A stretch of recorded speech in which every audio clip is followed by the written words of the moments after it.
Hi hello friends, ಆಹಾರ ಜ್ಞಾನ Kannada YouTube ಚಾನಲ್ಗೆ ಮತ್ತೊಮ್ಮೆ ನಿಮಗೆಲ್ಲ ಸ್ವಾಗತ.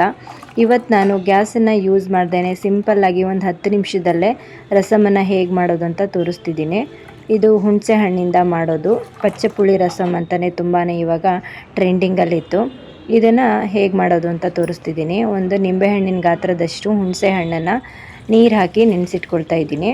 ಇದೇ ನೀರಲ್ಲೇ ನಾವು ಮಾಡ್ಕೊಳ್ಳೋದು. ಇವಾಗ ಎಷ್ಟು ಬೇಕೋ ಅಷ್ಟು ನೀರನ್ನು ನೀವು ಆ್ಯಡ್ ಮಾಡ್ಕೊಳ್ಳಿ. ಇದನ್ನು ಇವಾಗ ಕೈಯಿಂದನೇ ಚೆನ್ನಾಗಿ ಕಿವುಚ್ಕೊಳ್ತಾ ಇದ್ದೀನಿ. ಇದ್ರದ್ದು ಹುಣಸೆ ಹಣ್ಣಿಂದು ಸಾರ ಎಲ್ಲ ನೀರಿಗೆ ಬಿಟ್ಕೊಳ್ಬೇಕು. ಕ್ಲೀನಾಗಿ ಅಲ್ಲಿವರೆಗೂ ನಾವು ಕೈಯಿಂದ ಚೆನ್ನಾಗಿ ಕಿವುಚ್ಕೊಳ್ಬೇಕಾಗುತ್ತೆ. ಇದರದ್ದು ನಾರೆಲ್ಲ ನಾವು ತೆಗೆದು ಬಿಸಾಕಬೇಕು. ಈ ಥರ ಕಿವುಚ್ಕೊಂಡಾದ್ರ ಮೇಲೆ ದಪ್ಪ ದಪ್ಪ ನಾರೆಲ್ಲ ಬರುತ್ತಲ್ಲ, ಅದನ್ನು ಕೈಯಿಂದನೇ ಬೇಕಾದರೂ ನೀವು ಈ ಥರ ತೆಗಿಬೋದು. ಇಲ್ಲಾಂದರೆ ಒಂದು ಸಲ ನೀಟಾಗಿ ಸೋಸ್ಕೊಂಡ್ರೆ ನಮಗೆ ಊಟಕ್ಕೂ ಕರೆಕ್ಟಾಗಿರುತ್ತೆ, ಬಾಯಿಗೆ ಏನೂ ಸಿಗೋದಿಲ್ಲ. ಈಗ ಒಂದು ಸಲ ನೋಡಿ ಸೋಸ್ಕೊಂಡ್ಬಿಟ್ಟು ನಾನು ಯೂಸ್ ಮಾಡ್ಕೊಳ್ತಾ ಇದ್ದೀನಿ. ಯಾಕೆಂದರೆ ಚಿಕ್ಕ ಮಕ್ಕಳೆಲ್ಲ ಇರ್ತಾರಲ್ವ, ಅವರಿಗೆ ಸ್ವಲ್ಪ ಬಾಯಿಗೆಲ್ಲ ಸಿಗಬಾರ್ದು. ಹಾಗಾಗಿ ಇವಾಗ ನಾನು ಒಂದು ಕುಟಾಣಿನ ತೊಗೊಳ್ತಾ ಇದ್ದೀನಿ. ಇದಕ್ಕೆ ಮೊದಲಿಗೆ ಅರ್ಧ ಸ್ಪೂನ್ ಜೀರಿಗೆ ಹಾಗೆ ಅರ್ಧ ಸ್ಪೂನ್ ಆಗುವಷ್ಟು ಕಾಳು ಮೆಣಸನ್ನು ಹಾಕ್ಕೊಂಡು ಪುಡಿ ಮಾಡ್ಕೊಳ್ತೀನಿ. ಕುಟಾಣಿಲಿ ಪುಡಿ ಮಾಡಿ ಹಾಕ್ಕೊಂಡ್ರೆ ರಸಮ್ಮು ಒಂಥರ ಡಿಫ್ರೆಂಟಾಗಿರೋ ಟೇಸ್ಟ್ ಬರುತ್ತೆ. ನೀವು ಬೇಕಾದರೂ ಮಿಕ್ಸಿ ಜಾರ್ನಲ್ಲೂ ಬೇಕಾದರೂ ಇದು ಪೌಡ್ರ್ ಮಾಡಿ ಸೇರಿಸ್ಕೊಳ್ಬೋದು. ನಾನಿಲ್ಲಿ ಸ್ವಲ್ಪ ಅಲ್ವಾ, ಹಾಗಾಗಿ ಈ ಥರ ಕುಟಾಣಿನಲ್ಲೇ ಪೌಡ್ರ್ ಮಾಡ್ಕೊಳ್ತಾ ಇದ್ದೀನಿ. ಸ್ವಲ್ಪ ತರಿಯಾಗಿದ್ರೂ ಪರವಾಗಿಲ್ಲ. ಇವಾಗ ಒಂದು ಅರ್ಧ ಈರುಳ್ಳಿನ ಹಾಕ್ಕೊಳ್ತಿದ್ದೀನಿ. ಒಂದು 4 ಬೆಳ್ಳುಳ್ಳಿ ಎಸ್ಲನ್ನ ಹಾಕ್ಕೊಳ್ತಾ ಇದ್ದೀನಿ. ಒಂದು ಹಸಿಮೆಣಸಿನ್ಕಾಯಿ, ಖಾರಕ್ಕೆ ಎಷ್ಟು ಬೇಕೋ ಅಷ್ಟು ನೋಡಿಕೊಂಡು ನೀವು ಸೇರಿಸ್ಕೊಳ್ಳಿ. ಹಾಗೆ ಸ್ವಲ್ಪ ಕರಿಬೇವು, ಇದೆಲ್ಲವನ್ನು ಹಾಕ್ಕೊಂಡು ಚೆನ್ನಾಗಿ ಜಜ್ಕೊಳ್ಬೇಕು.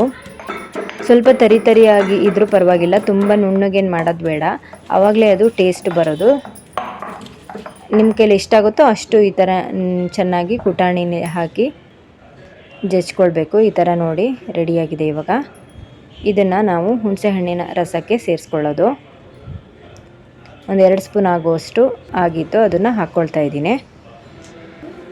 ಹಾಗೆ ಇದ್ರ ಜೊತೆಗೆ ಸಣ್ಣದಾಗಿ ಕಟ್ ಮಾಡಿರೋ ಸ್ವಲ್ಪ ಈರುಳ್ಳಿನೂ ಕೂಡ ಮೇಲ್ಗಡೆ ಸೇರಿಸ್ಕೊಳ್ತಿದ್ದೀನಿ. ಹಾಗೆ ರುಚಿಗೆ ಎಷ್ಟು ಬೇಕೋ ಅಷ್ಟು ಉಪ್ಪನ್ನ ನೋಡಿಕೊಂಡು ಮತ್ತೆ ನೀವು ಸೇರಿಸ್ಕೊಳ್ಬೋದು. ಹಾಗೆ ಸ್ವಲ್ಪ ಇಂಗು, ಇಷ್ಟನ್ನು ಹಾಕಿಬಿಟ್ಟು ಚೆನ್ನಾಗಿ ಮಿಕ್ಸ್ ಮಾಡಬೇಕು. ಇದಕ್ಕೆ ಬೆಲ್ಲ ಕೂಡ ಹಾಕ್ಕೊಳ್ತಾರೆ ಕೆಲವರು, ನಾನಿಲ್ಲಿ ಬೆಲ್ಲ ಯೂಸ್ ಮಾಡಿಲ್ಲ. ಸ್ವಲ್ಪ ಬೆಲ್ಲನೂ ಟೇಸ್ಟಿಗೆ ಸೇರಿಸ್ಕೊಳ್ಬೋದು. ನಿಮಗೆ ಹೇಗೆ ಇಷ್ಟ ಆಗುತ್ತೆ ಹಾಗೆ ಇದನ್ನು ಮಾಡ್ಕೊಳ್ಳಿ.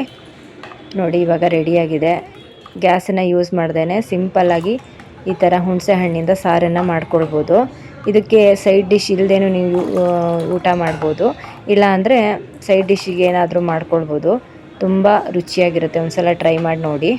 ಕಾಳು ಮೆಣಸು ಮತ್ತು ಜೀರಿಗೆದು ಎಲ್ಲ ಫ್ಲೇವರು ತುಂಬ ಚೆನ್ನಾಗಿ ಬರ್ತಿರುತ್ತೆ. ಇದನ್ನು ನಾವು ತರಿಯಾಗಿ ಪೌಡ್ರ್ ಮಾಡಿ ಹಾಕ್ಕೊಂಡಿರ್ತೀವಿ.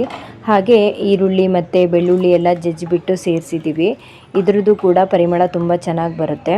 ಇದಕ್ಕೆ ಒಗ್ಗರಣೆ ಬೇಕಾದರೂ ಹಾಕ್ಕೊಳ್ಬೋದು, ಆಪ್ಷನಲ್ಲು. ಒಗ್ಗರಣೆ ಹಾಕ್ಕೊಂಡಿಲ್ಲ ಅಂದರೆ ಇಂಗನ್ನು ಹಾಗೆ ನಾವು ಡೈರೆಕ್ಟಾಗಿ ಸೇರಿಸ್ಕೊಳ್ಬೋದು. ಇದನ್ನು ಬಿಸಿ ಬಿಸಿ ಅನ್ನಕ್ಕೆ ನಾವು ಊಟ ಮಾಡಬೇಕು, ತುಂಬ ಚೆನ್ನಾಗಿರುತ್ತೆ. ಹಾಗೆ ಬೆಲ್ಲ ಹಾಕ್ಕೊಳ್ಳೋದು ಆಪ್ಷನಲ್ಲು, ಬೆಲ್ಲ ಇಷ್ಟಪಡೋರು ಹಾಕ್ಕೊಳ್ಬೋದು. ಈ ರಸಮನ್ನು ಹಾಗೆ ಬೇಕಾದರೂ ಕುಡಿಬೋದು, ತುಂಬ ಚೆನ್ನಾಗಿರುತ್ತೆ. ನೀವೊಂದು ಸಲ ಟ್ರೈ ಮಾಡಿ ನೋಡಿ. ಈ ವಿಡಿಯೋ ನಿಮಗೆ ಹೆಲ್ಪ್ಫುಲ್ ಅಂತ ಅನಿಸಿದ್ರೆ ಪ್ಲೀಸ್ ಲೈಕ್ ಮಾಡಿ, ಶೇರ್ ಮಾಡಿ. ನೆಕ್ಸ್ಟ್ ಮತ್ತೊಂದು ವಿಡಿಯೋದಲ್ಲಿ ಸಿಗೋಣ. Thank you so much.